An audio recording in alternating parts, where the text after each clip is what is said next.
News, सच जरूरी है। दर्शकों नमस्कार, मैं श्रद्धा तिवारी और आप देख रहे हैं MNS न्यूज टीवी। तो आइए देखते हैं आज की खास खबर। एक नजर डालते हैं आज की हेडलाइंस को। दिशा सालियान केस, वकील नीलेश ओझा के बयान से मची सनसनी। सैलरी में हुई कटौती तो कर्मचारियों से भरी बस में लगा दी आग। नागपुर में जुमे की नमाज को लेकर बड़े कड़े बंदोबस्त। तो आइए देखते हैं खबरें विस्तार से। दिशा सालियान केस, वकील नीलेश ओझा के बयान से मची सनसनी। महाराष्ट्र में औरंगजेब के मुद्दे के बाद अब दिशा सालियान का केस एक बार फिर चर्चा में आ गया है। अभिनेता सुशांत सिंह राजपूत की पूर्व मैनेजर दिशा सालियान के पिता सतीश सालियान ने दिशा की मौत की नए सिरे से जांच की मांग करते हुए बीते बुधवार को उन्होंने बॉम्बे हाई कोर्ट में याचिका दायर की है। दिशा सालियान के पिता ने इस याचिका में शिवसेना नेता आदित्य ठाकरे के खिलाफ FIR दर्ज करने और जांच CBI को सौंपने की मांग की। दिशा सालियान के पिता ने आरोप लगाया है कि दिशा के साथ सामूहिक दुष्कर्म के बाद उसकी हत्या कर दी। देखिए, सबसे पहली चीज, जब उनका मौत हुआ, मौत मतलब मर्डर, तो उनके मर्डर के समय इस यहाँ पर गवर्नमेंट थी उद्धव ठाकरे की, तो उन्होंने, आरोपी था उनका बेटा आदित्य ठाकरे, तो उन्होंने, उनकी जो पुलिस अधिकारी थे करप्ट, उन्होंने सब केस को कवर अप किया। 2.5 साल तक उनके सरकार में सब वही विषय रहा। 2.5 साल के बाद में शिंदे साहब का गवर्नमेंट आया, फडणवीस साहब होम मिनिस्टर बने, तब इस मामले में हम ये अभी तुरंत मामला नहीं आया है। सितंबर 2023 को हमने PIL फाइल किया है। रशीद खान पठान ने, supreme Court and High Court Litigant Association के प्रेसिडेंट है उन्होंने, वो PIL में जब जो मुद्दे उठाए थे यही थे कि FIR रजिस्टर करके एक्शन ली जाए। तो उसमें जब सरकार ने उसको वेरीफाई किया, सरकार को लगा कि यस, इसमें यह है, दम है, तो महाराज शिंदे साहब की गवर्नमेंट ने इसमें SIT का शिफ्ट किया दिसंबर 2023 को। उसके बाद में 12 जनवरी 2024 को एक रिटर्न कंप्लेंट दी गई, जिसमें Aditya Thackeray and other, Suraj Pancholi and other, सबके खिलाफ में गैंगरेप और मर्डर का FIR रजिस्टर करने की स्पेसिफिक रिक्वेस्ट थी। सारे जो उस समय अवेलेबल एविडेंस थे वो दे दी गए, अभी तो एक्स्ट्रा आ गए। तो ये देने के बाद फिर भी कुछ नहीं हो रहा था, लेकिन इसकी जो चर्चा हो रही थी वो पूरे हमारे वीडियो इंटरव्यू देखकर दिशा सालियान के पिताजी को समझ में आया कि मुझे बेवकूफ बनाया गया, मुझे गुमराह किया गया, मुझे झूठ बोला गया, मुझे दबाव में रखा गया। ये जो बता रहे ये बात सही है और इसके सपोर्ट में मेरे पास में एविडेंसेस है। फिर वो हमारे पास आए, फिर उन्होंने अपना ये बताया कि इसमें भी डिटेल मुझे ये चाहिए न्याय। फिर उनकी पिटिशन ड्राफ्ट हुई और वो फाइल हुई। तो इसमें ऐसा कोई डिले वाला विषय नहीं, ये रीजन ये है। दूसरी चीज, सुप्रीम कोर्ट ने 50 बार गाइडलाइन दे दिया है कि जब रेप है, मर्डर है, ऐसे जो केसेस है कॉग्निजेबल ऑफेंसेस, उसमें कंप्लेंट देने के बाद में तुरंत FIR रजिस्टर होना चाहिए। अगर नहीं करते हैं तो कंसर्न पुलिस अधिकारी जो है उनको IPC 166A में जो भी है साल 2 साल सजा उनको है उसमें। तो यहाँ पर 1 साल से इन्होंने FIR नहीं किया है, तो ये बहुत ऐसा सीरियस मामला है। तो इस पर भी SIT के अधिकारी पे एक्शन ली जाए। 2022 से SIT चल रही है, आपकी पिटिशन भी 2023 से पेंडिंग है बॉम्बे हाई कोर्ट में। इस मामले में इंटरव्यूअर बनकर आदित्य ठाकरे ने भी ये कहा कि जांच तेजी से की जाए, खुद भी वो इंटरव्यू नहीं, ये गलत एप्लीकेशन की तरफ से आई थी। उन्होंने कहा था मुझे भी सुनो, हाँ, तेजी से की जाए, उनका नहीं कहना था। जो भी चीजें साफ की जाए उन्होंने कहा था, कोर्ट में उन्होंने एप्लीकेशन दी थी अपनी तरफ से। उन्होंने कहा कि मुझे भी इसमें सुनो, बस इतना ही कहा उन्होंने। और वो जो एफिडेविट दिया, ये तो बात है कि मीडिया में पूरी आधी बातें बताई गई। उसके बाद में वो जो एफिडेविट आदित्य ठाकरे ने दिया, वो एफिडेविट झूठा था। उसमें जो चीजें उन्होंने लिखी थी कि मुझे CBI ने क्लीन चिट दे दी है दिशा सालियान के मर्डर केस में, और हमने CBI का खुद का प्रेस नोट उसमें लगाया कि CBI ने कहा हमने ऐसा कुछ इन्वेस्टिगेट किया ही नहीं, उनको क्लीन चिट दी नहीं, ये झूठ बोल रहे हैं। तो यस, और दो चार चीजें थी उसके बारे में हमने झूठा एफिडेविट देने के मामले में आदित्य ठाकरे और उनके वकील, इनको प्रोसिक्यूट करने के लिए परजुरी और कंटेम्प्ट में हमने 340 CRPC का एप्लीकेशन लगाया, वो भी ऑन बोर्ड है। इसकी न्यूज आप लोगों ने, मतलब जो भी थे तथाकथित खुद को फेयर मीडिया बताने वाले, उन लोगों ने बताया नहीं। तो अभी मैं लोगों के पास में आधी जानकारी है कि नहीं, आदित्य ने खुद बोला था, ऐसा नहीं है, ये ऑन रिकॉर्ड ये चीजें। और सर इस पूरे मामले में जब शुरू से चर्चा उठी तब ये उठा कि सुशांत सिंह का जो मृत्यु का मामला था और ये मामला कनेक्टेड है, क्योंकि दिशा साले ने for some point of time उनके लिए सेलिब्रिटी मैनेजर का काम किया था। तो क्या आपको भी ये लगता है कि सुशांत सिंह का केस और इनकी मौत का केस, दोनों ही मौत के केस आपस में जुड़े हुए कोई तार? 200%।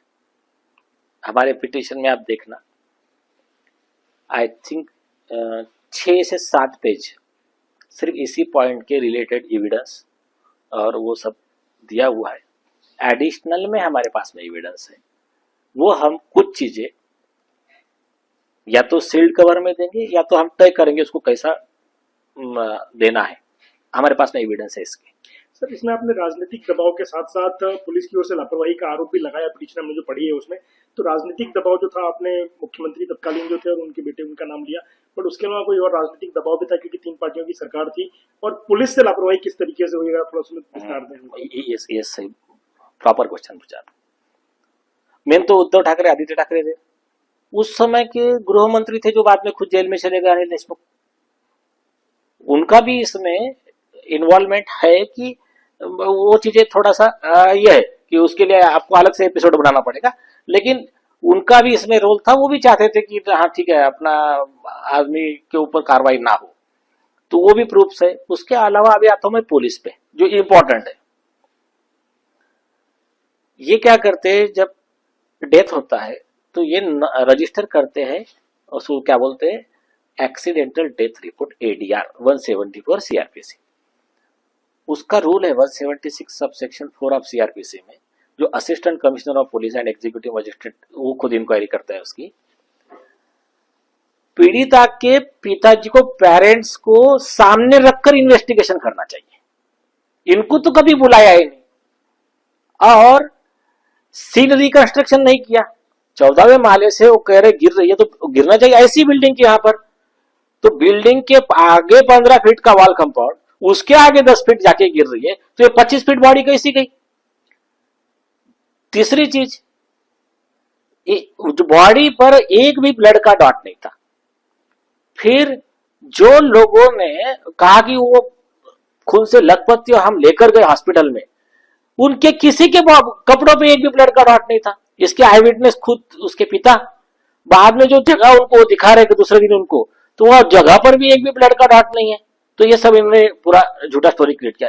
आगे का शॉकिंग बताता हूं मैं। उन्होंने पोस्टमार्टम रिपोर्ट बनाया, उसमें लिखा कि जो नॉर्मल होता है, ऊपर 14वें माले से गिरता है तो सर फूट जाता है, हड्डियां टूट जाती है, बोन फ्रैक्चर होता है। तो उन्होंने लिखा कि मल्टीपल इंजुरी, हेड इंजुरी और बताता हूं मैं।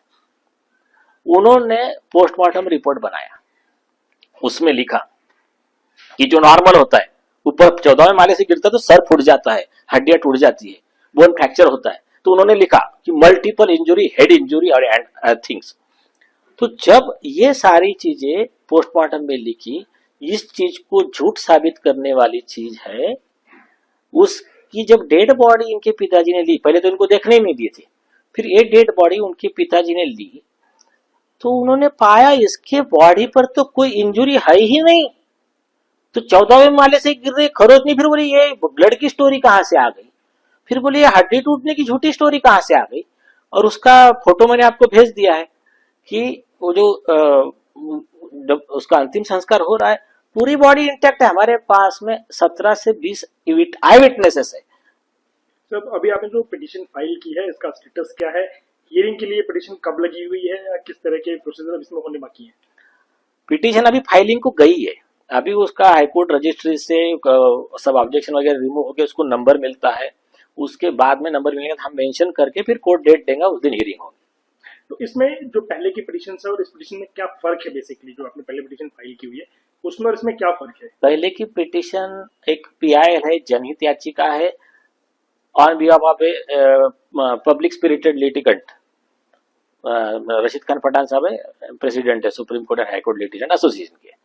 लेकिन ये पिटीशन है कि विक्टिम के पिता का पिटीशन है, तो इसको नेचुरली ज्यादा वेटेज होता है। और इसमें तो अभी मतलब लॉजिकली किसी को नहीं बोलने का और एक पिता को न्याय के लिए मना करने का कोई रीजन ही नहीं। इनके पिता जो हैं, इन्होंने आपसे संपर्क किया पिटीशन फिर से फाइल करने के लिए। उन्होंने कहा तो उनके पिता पे पहले क्या दबाव था, उनके मन में पहले ऐसा क्या था कि उनको नहीं लगा कि पिटीशन फाइल करनी चाहिए, अब क्यों आए आपके पास, एक बार वो स्पष्ट करिए थोड़ा फिर से एक बार। उन्होंने अपने एफिडेविट में लिखा है कि रोहन रॉय उनके घर में रहता था, ये होने के बाद घटना। रोहन रॉय भी वन ऑफ द को कॉन्स्पिरेटर है केस में, क्योंकि वो था वहां पर जब उसका डेथ हुआ। और रोहन रॉय इनके संपर्क में था आदित्य ठाकरे एंड कंपनी के आरोपी गैंग के। तो इन लोगों ने इनको एक्चुअली साइकोलॉजिकल वर्चुअल कस्टडी में रखा था, ये उन्होंने एफिडेविट में लिखा है। तो उसमें ये लोग इनके सामने स्टोरी कर, उसमें पुलिस वाले भी इन्वॉल्व है। देखो आपके बेटी का सुसाइड ही है, अभी ये ज्यादा मामला उठेगा तो आपके लड़की की बदनामी होगी, और जो लोग बदनामी कर रहे हैं अपने को उनको रोकना है। तो आप एक काम करो, किशोरी पेडनेकर गई, मिलने गई, फिर उनके लोग आए, हम एक कंप्लेंट बना के लाते हैं, आप सिर्फ साइन कर देना, हम निपटा देंगे इनको जो ये आपके लड़की की बदनामी कर रहे हैं। तो उन्होंने बनवा के लाया, इनसे साइन ले लिया, और साइन किसके खिलाफ ले लिया, नारायण राणे, नीतीश राणे, और तुरंत जाकर एफआईआर भी रजिस्टर हो जाता है, इनको नोटिस भी चली जाती है, दूसरे दिन नीतीश राणे, नारायण राणे हाजिर हो, और बस उनको, और एक ही चीज पूछते, तुम्हारे पास में प्रूफ क्या, मतलब इनको सिर्फ प्रूफ चाहिए कि उनको ये चेक करना है कि हमने जो प्रूफ डिस्ट्रॉय करे उसमें से इनके पास क्या बचा है। तो ऐसे माहौल में वो थे। लेकिन उसके माहौल में रहने के बाद में फिर बाद में समय बीतता गया, रोहन राय फिर चला गया दूसरे घर पे, उसका शादी हो गया। अभी आरोपी को लगा कि सब ये रिलैक्स हो गया, लेकिन उसके पिताजी ने बाद में जब ये हमारे इंटरव्यू वगैरह देखे तो वो इंटरव्यू में उनके समझ में आया कि नहीं, ये जो लोग बात कह रहे हैं वो बात सही है, बहुत बड़ा फाउल प्ले है, और ये जो कह रहे हैं उसके सपोर्टिव एविडेंस मेरे पास है और मैं खुद आई विटनेस हूँ। तब वो हमारे पास अप्रोच हुए और उन्होंने कहा कि साहब अपने को ये करना पड़ेगा। तो मैंने कहा ठीक है, फिर इसलिए हमने फिर पिटीशन ड्राफ्ट किया। अगली खबर, सैलरी में हुई कटौती तो कर्मचारियों से भरी बस में लगा दी आग। महाराष्ट्र में पुणे के पिंपरी चिंचवाड़ इलाके में बुधवार को बड़ा हादसा हो गया था। पुणे में चलती मिनी बस में आग लगने से 4 लोग जिंदा जल गए। इस मामले में अब बड़ा खुलासा हुआ है। बताया जा रहा है कि बस चालक ने जानबूझकर उस मिनी बस में आग लगाई थी और इसे दुर्घटना का रूप देने की कोशिश की थी। हिंजेवाड़ी बस आग की घटना के बारे में वरिष्ठ पुलिस निरीक्षक कन्हैया थोरात ने जानकारी दी। उन्होंने कहा, बस चालक ने जानबूझकर वाहन में आग लगाई ताकि इसे दुर्घटना का रूप दिया जा सके। हमारी जांच से पता चलता है कि बस चालक अपने सहकर्मियों के खिलाफ शिकायत रखता था और बदला लेने के लिए इस घटना को अंजाम दिया। हम जांच कर रहे हैं कि उसे रसायन कहां से मिले। हमने ड्राइवर के खिलाफ बीएनएस की संबंधित धाराओं के तहत मामला दर्ज किया। अगली खबर, नागपुर में जुमे की नमाज को लेकर कड़े बंदोबस्त।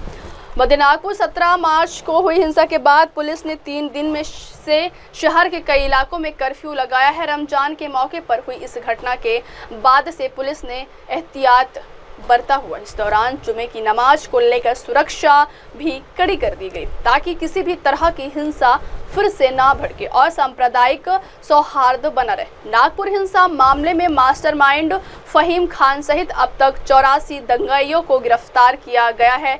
नागपुर में हुई हिंसा में सोशल मीडिया की अहम भूमिका रही। यही कारण है कि साइबर पुलिस थाने की सोशल मीडिया मॉनिटरिंग टीम सोमवार से समुदाय के माध्यम में की गई सभी पोस्ट का बारीकी से अवलोकन किया। उसके आधार पर पुलिस ने 4 एफआईआर दर्ज की है। लेकिन सबसे चौंकाने वाली बात यह है कि 2 एफआईआर में पुलिस ने देशद्रोह की धाराएं लगाई।